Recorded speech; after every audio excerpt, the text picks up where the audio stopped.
Aujourd'hui, nous avons besoin de brebis qui encadrent des brebis. Frères et sœurs, ce ne sont pas les titres qui nous feront entrer au ciel. C'est l'identité d'enfant de Dieu qui nous y fera entrer. Vous savez, le plus grand titre, c'est de porter le nom d'enfant de Dieu. Et les noms d'enfants de Dieu, on ne les porte pas parce qu'on veut les porter. On ne les porte pas parce qu'on est né d'une famille chrétienne. On les porte parce que c'est Dieu qui nous l'a donné. La Bible dit à ceux qui l'ont reçu, à ceux qui l'ont pris en sa parole, elle a donné le pouvoir de devenir enfants de Dieu. Ces gens-là ne sont pas nés de la volonté de l'homme. Ils ne sont pas nés du sang, non plus de la chair, mais ils sont nés de la volonté de Dieu. C'est ce qui veut dire on devient enfant de Dieu par Dieu lui-même. Come on. Amen. Frère, il y a toujours une manière dont Dieu nous voit. Vous pouvez vous voir grand, spécial, mais comment Dieu vous voit? Lorsqu'un jour, on vient parler à Jésus du roi Hérode, Jésus répond, il dit, allez dire à ces renards que je travaille aujourd'hui, demain, après-demain, et mon travail va pouvoir me faire. C'est-à-dire que Hérode était roi devant les hommes, mais devant Dieu, il était un renard. Comment Dieu vous voit? Au-delà de Dieu, qu'est-ce que vous représentez? Parce que vous commencez à devenir utile pour Dieu lorsque vous croyez à sa parole. Parce que là, vous devenez son enfant. Le problème, ce n'est pas d'entrer dans la maison, mais le problème, c'est être membre de la maison. Tu entres dans la maison, mais tu dois être membre de la maison. Parce que la Bible dit, le royaume de Dieu est comme le travail des pécheurs. Les pécheurs sont allés avec leur filet dans l'eau. Ils ont pris les poissons, mais ils ont pris tout est entré dans le filet. Mais quand ils ont fini de pêcher, ils ont commencé à faire les tris. Ils ont mis les poissons dans le vase et les autres choses à côté. Dans le filet, tout le monde peut entrer, mais dans le vase, tout le monde n'entre pas. Seulement les poissons. Tu es dans le filet ou tu es dans le vase. Parce que dans le vase, il n'y a pas de bâtiment qui entre.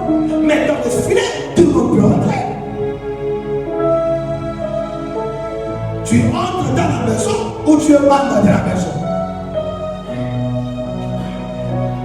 J'ai prié au nom de Jésus que tu sois membre de la maison. Sois membre de la maison. Sois membre de la maison. Ceux qui doivent aller impacter doivent au préalable être sauvés.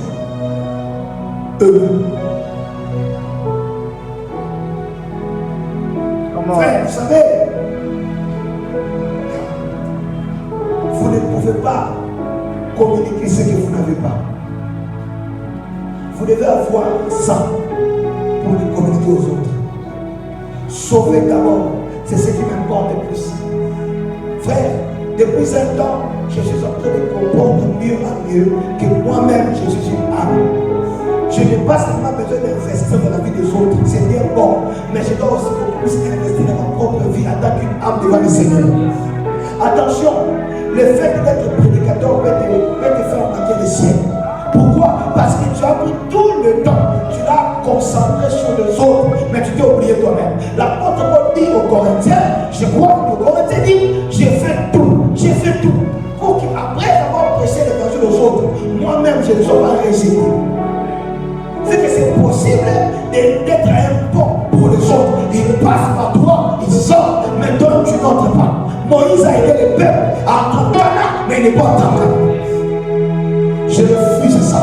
Si je dois aider les gens à entrer en Canaan, moi-même aussi, j'entrerai en Canaan. Si par moi, les autres seront bénis, moi-même aussi, je serai béni. Frères et sœurs, tu ne peux pas amener les gens là où tu n'as jamais été. Moïse a amené Israël sur la montagne de Sinaï. Il a déjà été là avant qu'Israël n'arrive là. Oui, parce que c'est sur le mont Hébron que Moïse a rencontré Dieu pour la première fois. Dieu s'est présenté à Moïse sous forme d'une colonne de feu, sous forme d'un buisson ardent, n'est-ce pas, enflammé. C'était où? Sur le mont Hébron. Moïse a été le premier à rencontrer Dieu sur le mont Hébron. Dieu a dit à Moïse, lorsque le peuple sortira, il m'adorera sur cette même montagne. Ça veut dire que Moïse a été là avant le peuple. sera là, moi aussi je dois y arriver. Amen. On ne peut pas amener les gens là où on n'a jamais été. On ne peut amener les gens que là où on a été. Ce n'est pas normal de voir quelqu'un qui est malade, mais qui prie pour des gens malades qui guérissent. Comment ça? Si je peux guérir un malade, c'est que je peux me guérir moi-même aussi. Parce que je ne peux pas t'amener là où spirituellement je n'ai jamais été. Lorsque la femme, lorsque l'enfant de la veuve qui avait émergé et l'esprit était mort, la Bible dit ceci. Élie est descendu de la chambre haute, il a pris l'enfant, il est monté avec lui là où il demeurait.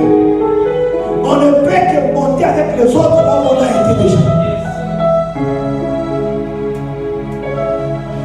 Si tu peux prier pour les gens et voir ces gens-là avoir les minervales, toi-même tu dois avoir les minervales. Ça veut dire qu'en toi il y en a. Parce que tu donnes ça aux gens, c'est qu'en toi il y en a. Tu peux te donner toi-même aussi. Sauver, impacter et envoyer. Celui qui doit être envoyé, c'est celui qui est sauvé. Parce que, attention, le diable nous connaît. Le diable connaît ceux qui appartiennent au Seigneur. Et il connaît aussi ceux qui ne lui appartiennent pas. Vous savez, quand l'homme ne dit pas d'impacter, j'étais en train de méditer sur ça. L'esprit m'enseignait me disait, l'impact c'est quoi? L'impact c'est le résultat du travail de Dieu dans ta vie. Frère, l'impact de Dieu, c'est le résultat de son travail dans ta vie. Qu'est-ce que Dieu a déjà fait dans ta vie? Vous savez que quand tu marches avec Dieu, parmi les choses qui peuvent t'aider à tenir, malgré tout, c'est ce que tu as déjà vécu avec Dieu. Il y a des gens qui n'abandonnent pas parce qu'ils ont vécu des choses avec Dieu. David, au devant de Goliath, il n'a pas eu peur. Pourquoi? Il a dit, si Dieu a écouté la prière d'hier, il peut écouter la prière d'aujourd'hui. Si hier j'ai demandé les stylos, Dieu me l'a donné. Aujourd'hui, il me donne les chaussures. Aujourd'hui, il me donne les véhicules. C'est possible. C'est le même Dieu, frère. Ne négligez pas les petites choses que vous voyez. Elles sont petites à vos yeux, mais pas devant Dieu. Élie avait un petit nuage et il a compris que la pluie allait tomber. Il est descendu. C'était un petit nuage. Frère, même quand tu vas petit, il faut grand. Même quand tu vas petit, il faut grand. Derrière ce qui est petit, il y a ce qui est grand. Les Dieu qui donne ce qui semble petit, mais ce qui est grand. Alléluia. C'est ça, mes frères. Ceux qui ont une histoire avec Dieu n'abandonnent pas. Parce que l'histoire crie à tout moment. Est-ce que tu as un parcours avec Dieu? L'homme de Dieu m'avait parlé de sa vie. Il n'était pas ici à marcher d'ailleurs. Il s'est venu. Il a continué cette histoire, c'est les paroles. Et aujourd'hui, vous êtes là, nombreux. Parce qu'en réalité, lorsque Dieu aime un homme, il lui donne des hommes. En réalité, derrière tout leader, il y a tout un peuple. Dieu avait dit, j'ai appelé Abraham, mais Abraham devenant le père de la multitude. C'est qu'Abraham était seul, mais Dieu voyait tout ce qui allait venir au devant et derrière Abraham. C'est que Dieu me voyait aussi. Parce que même moi et vous, nous sommes fils d'Abraham. Si bien sûr nous sommes en Jésus. Mes frères, l'impact de Dieu, c'est ce que Dieu a déjà fait dans ta vie. Et les résultats. Frère, il y a des gens qui même quand vous faites avec eux, ils sont humbles. L'humilité qu'ils ont aujourd'hui, ce n'est pas seulement un fruit du hasard. Non. L'humilité qu'ils ont aujourd'hui, c'est le fruit du parcours avec Dieu. Il y a des gens aujourd'hui qui ont très confiance en Dieu. Des fois, vous ne comprenez pas. Ça vient d'où? Ça vient de l'expérience. Il y a des choses qu'ils ont vécues avec Dieu. Il y a des gens aujourd'hui, même quand vous les insultez, ils ne réagissent pas, ils restent calmes. Pourquoi? Parce qu'ils ont une histoire. Ils savent ce que leur Dieu est capable de faire. Et ils savent ce que le fait d'être bavard peut aussi faire. Ils ont une histoire. Parmi les choses que j'ai apprises dans la marche avec Dieu, c'est que des fois, Dieu soit insondable. Je me suis retrouvé à la compassion. Si je vous relate l'histoire, donc la finalité de l'histoire, c'est que les voies de Dieu sont insondables. Ça, c'est le fruit du parcours. Et j'ai été impacté par cette notion. C'est que les voies de Dieu sont insondables. Frère, écoutez, c'est que tu traverses avec Dieu, tu les traverses parce qu'il y a des gens que tu dois aussi aider. La Bible dit, par ces meurtres-ci, nous sommes guéris. Il y a des gens qui sont ici, qui connaissent des meurtres-ci pour guérir les autres. Tu n'as pas compris ça.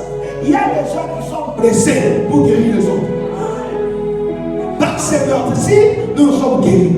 C'est-à-dire que tu es passé par des choses compliquées. Tu as eu des blessures de la vie. C'est pour aider les autres à ne pas les avoir.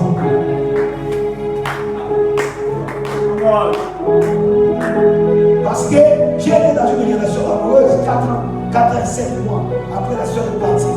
J'étais très blessé. La blessure m'a quitté 2 ans après. Mais aujourd'hui, si quelqu'un vient me voir pour me consulter dans cette matière, je sais ce que je peux lui dire. Faux, faux. J'ai été impacté. J'ai été impacté. J'ai été impacté. J'ai été impacté par le parcours, par le Saint-Esprit. J'ai été impacté.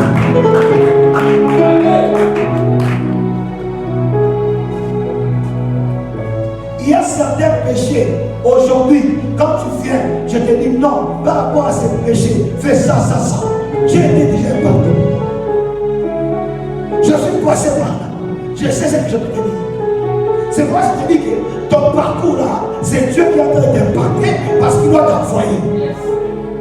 Je comprends l'impact par la grâce de Dieu comme étant les fruits, les résultats de ce que Dieu fait dans ta vie. L'impact, ce n'est pas seulement le fait de tomber, c'est aussi une chose, mais l'impact, c'est défini comme étant les résultats du travail de Dieu dans ta vie. Tu peux tomber, mais tu restes les mêmes. Tu peux aussi te remettre de change. Ceux qui sont venus arrêter Jésus à Gethsémani, quand Jésus se présente, c'est moi Jésus qui tombe. Mais même lorsqu'ils sont tombés, ils se sont élevés, ils n'ont pas changé. Parce qu'ils étaient venus l'arrêter, ils l'ont arrêté. Donc ils sont tombés, mais ils n'ont pas changé. J'ai pris que chaque fois que tu tomberas, qu'après ta tombeau, ton tombé, tu changes. Alléluia. Après ta tombeau, ton tombé, tu changes. Amen. Donc tu tombes. Mais quand tu vas te relever là, tu te relèves tout autre. Tout autre. Tu es un serviteur de Christ. Tu es un serviteur. Tu es un serviteur. Tout autre. Tout autre. Tout autre. Je commence à te écouter. Ce sont les hommes impactés qui seront envoyés. Parce que, comme ils sont impactés, ils vont communiquer la vie de Dieu. Dieu, avant d'envoyer, il prépare. Dieu, avant d'envoyer, il prépare. Frère, nous sommes d'abord enfants de Dieu. Lorsque tu sais que tu es un enfant de Dieu, comme si tu deviens pasteur, tu vas rester dans les choses basiques. Tu ne diras pas les choses basiques. Ce n'est pas parce que tu es pasteur que tu ne peux pas demander pardon à quelqu'un qui t'a fait des mal.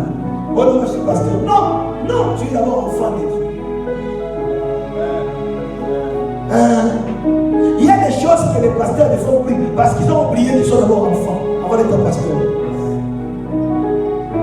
On entre d'abord, c'est parce qu'on est pasteur, parce qu'on est enfant de Dieu. Enfant de la maison. Frère, je prie au nom de Jésus. Malgré tout ce que tu feras avec Dieu, malgré tout ce que tu as, Dieu je sais que Dieu t'appellera très loin, mais n'oublie pas les basiques. N'oublie pas les basiques. Tu es d'abord enfant dans la maison. J'aimerais impacter les autres, mais il faut d'abord que je sois impacté. Moïse, tu ne peux pas aller délivrer Israël si tu n'as pas d'abord rencontré les dieux qui veulent délivrer son peuple. Une expérience avec Dieu. J'étais à Kipouchi pendant les confinements, on partageait la parole, on m'a montré une soeur, on m'a dit cette soeur ici, elle a connu un parcours compliqué. J'ai dit à mon frère qui m'a dit, Dieu a besoin de gens pareils. Ma soeur, même si tu as connu un passé compliqué, chargé, je t'annonce une bonne nouvelle. Dieu a besoin de toi. Dieu a besoin de toi. Ce parcours-là, tu l'as connu pour bénir les autres. Je te dis, frère, tu l'as connu pour bénir les autres. Ne te néglige pas. Il n'y a aucun péché qui est de résoudre la puissance de l'œuvre de la croix. Il n'y en a pas.